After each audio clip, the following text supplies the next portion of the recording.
Welcome to the wonderful world of Glimmies, the magical place where everything lights up. It's the weekend in the Glim Forest, and it's a very quiet day. Here are Abella, Castorinda and Lynxia. They are some of the hardest working Glimmies in all of the Glim Forest. The Rainbow Friends Glimmies are all best friends, and their lights change colour when they're close to each other. Abella runs the Glim Flowers shop, and as all the Glimmies love flowers, she is usually busy. Castorinda is an inventor, and she is usually beavering away creating new gadgets and structures for the Glimmies. And this is Lynxia. She has been really busy lately, as she is the tailor Glimmy, and she has been making curtains for all of the Glim houses. But today they are all having a day off, and they are looking for excitement. What are we going to do today? My sewing fingers are just itching to do something different. I agree. This week I have built a bridge over the Glim stream, and now it's finished, I just don't know what to do with myself. Let's explore the forest, suggested Abella. If nothing else, we could find a brand new flower for my shop. So off they go. 3 Glim friends looking for something fun to do. Here we are at the Glim village. Our 3 Glimmies have many friends who live there. Perhaps they can find more friends to play with. They call on the first house, which is where Honeymere lives. I don't think she is home, and I can't smell any cooking either. Let's try next door. Castorinda knocks on the next Glim house's door. This is where Speria, one of the Glim doctors, lives, but there is no answer. That's strange. Speria is normally at home at the weekend. I was hoping she would be around. The next house they come to is also empty. No one is home in all of the Glim village. This is a very quiet day, and I'm getting very bored. We need to find something fun to do. The 3 friends walk back through the forest trying to find something to do. It's getting dark now, and everything is lighting up. Suddenly, Lynxia stops. Glimmies, can you hear that? The 3 Glimmies friends stop and listen. There it is again. It sounds like laughing and music. Let's follow that sound. The Glimmies walked a little further and came to a clearing. And what a colourful sight they saw. There were all the other Glimmies lined up in front of the Glim wheel, which must have come to the forest for the weekend. So here everyone is. And is that the Glim wheel? Oh, that looks lots of fun. Let's line up for a go. They joined the queue, and soon they were at the front, where they met with Ranelka, the mouse Glimmy, who helps to run the Glim wheel. All aboard, said Ranelka. 1 carriage at a time. Soon all 3 friends were riding round and round the Glim wheel. Up and over they went. They could see for miles.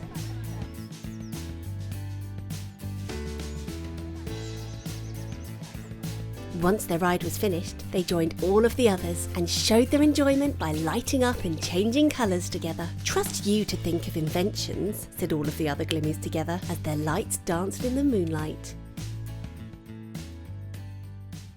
The mystery of the stolen carrots. Welcome to the wonderful world of Glimmies. Everyone in Glim World is puzzled. There seems to be a problem with the vegetable patch. Spinosita and Phoenicia are keen gardeners, and they have been growing vegetables for the Glimmies to make delicious soups from. But this spring, the carrots seem to be disappearing. Each night, when we go out to light up the forest, there seem to be a few carrots that are missing from our vegetable patch. I can't understand it. We should find out what's happening. I know, said Spinosita. Let's ask Batlinda and Cerulia to help. They love to investigate. Indeed, Batlinda and Cerulia are the curious Glimmies. They love to watch and wait and solve a problem. Come on, we will hide behind the tree so that our lights don't show, and we can keep watch on the carrot patch. So sit and watch they did. They are very quiet Glimmies, so it was no trouble to sit and wait for a few hours. The only thing they had to do was wear blankets to hide their Glimmies' light. That night, at the stroke of midnight, they hear some rustling from the nearby bushes. Shh! What's that? The rustle happened again, and then they heard a digging sound. It's the carrots! They all jumped out from behind the tree and threw off their blankets, shining their lights brightly on the vegetable patch. And there was a mummy rabbit pulling on a carrot. We've caught you! "Oh dear," said Mummy Rabbit. "Don't be angry. I thought you had lots of carrots to spare, and I have hungry babies at home to feed. Can you spare a few carrots for my family?" "Don't worry. We are not angry. We just wanted to know where all the carrots were going. You can take these ones now. Come back tomorrow after we have spoken with the other Glimmies and discussed what we can do to help." The next night, Mummy Rabbit returned to the vegetable patch, where all the Glimmies had gathered to meet her. "Hello, Mummy Rabbit. We want to help you. We have lots of carrots to spare, and they are just part of what we eat, so you can have as many as you like. In fact, we will light up the vegetable patch every night to help you. We are all forest creatures, after all." "Oh, thank you, Glimmies. You are all very kind. Glim, glim, hooray!" That night, and every night after that, the baby rabbits had plenty to eat. Thank you, Glimmies. Your magical lights save the day again. Nova and Hazelyn help Lammy find her mummy. Welcome to the wonderful world of Glimmies, the magical place that lights up in the dark. Nova and Hazelyn are playing in the forest. They're playing hide and seek. Hazelyn is a very adventurous Glimmy. She's always on a treasure hunt, so hide and seek is her favourite game. Nova loves to play, but is always very responsible, especially when in the forest, as she loves nature and animals. She is hiding. What's that? Thinks Nova. She can hear something crying. She comes out of her hiding place to find Hazelyn. Why have you stopped hiding? We're supposed to be playing hide and seek. I can hear an animal crying. We should help. Ooh, let's see what is wrong. It's not long before they find Mummy Sheep. She looks very worried. "I've lost my baby Lammy." "Don't worry," said Nova. "We will help find her." "I love finding things," said Hazelyn. The girls set about looking in the forest with their Glimmies light, illuminating all the dark spots. Lammy is not behind the trees. She's not hidden in the leaves. "Ooh, look at this cave. It's all dark," said Hazelyn. "It's very dark in here," said Nova. "But we have to help." "Don't worry," said Hazelyn. "It's an adventure, and I love finding things." She dives into the cave, and it glows. "Don't worry, Mummy Sheep. We'll help you find your baby." And soon she returns. She has Lammy with her. Glim, glim, hooray! The Glimmies take Lammy back to Mummy Sheep, and everyone is happy again. Well done, Glimmies. Your lights have saved the day again.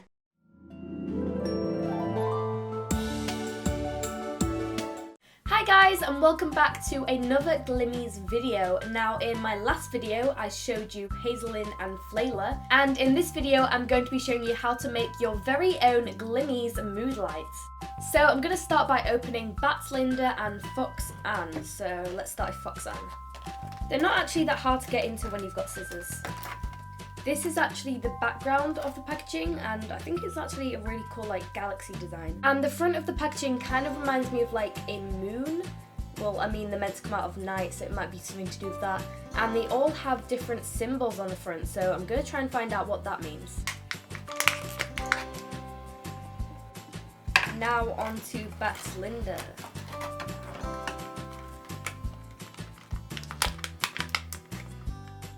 Now, in my last video, I was talking about how Glimmies come out at night to look after the forest animals, and they in fact look after the animal which they resemble. So we've got Bats Linda here, who is a bat with her sparkly bat wings at the back here, and also Fox Anne, who is a fox with her cute little ears and her sparkly bushy tail. Okay, so let's put them to the test and watch the Glimmies magically light up. Ooh. I'm surprised that one's blue. I thought it'd be purple.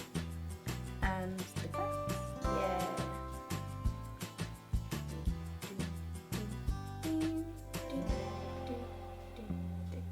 So let's move on to the Glimmies mood lights. Now for this you're going to need a jar. Now it doesn't have to be anything fancy, it could even be a jam jar. And you're also going to need some backgrounds. So I've got a silhouette of some grass and some toadstools, because I think it's quite foresty. But if you don't have anything like that, you can even use the background from the Glimmies packaging. Now, because all Glimmies have very sparkly bodies, I'm going to add some sparkle to my backgrounds. So I'm just going to put a bit of glue on the ends of here and add some silver glitter.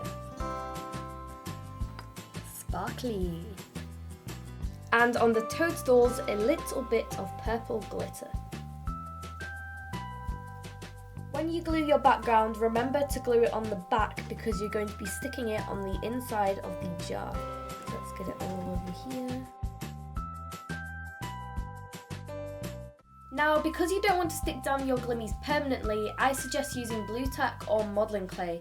Now I'm using modelling clay, and just put this in here, and there, and then position your glimmies how you want them.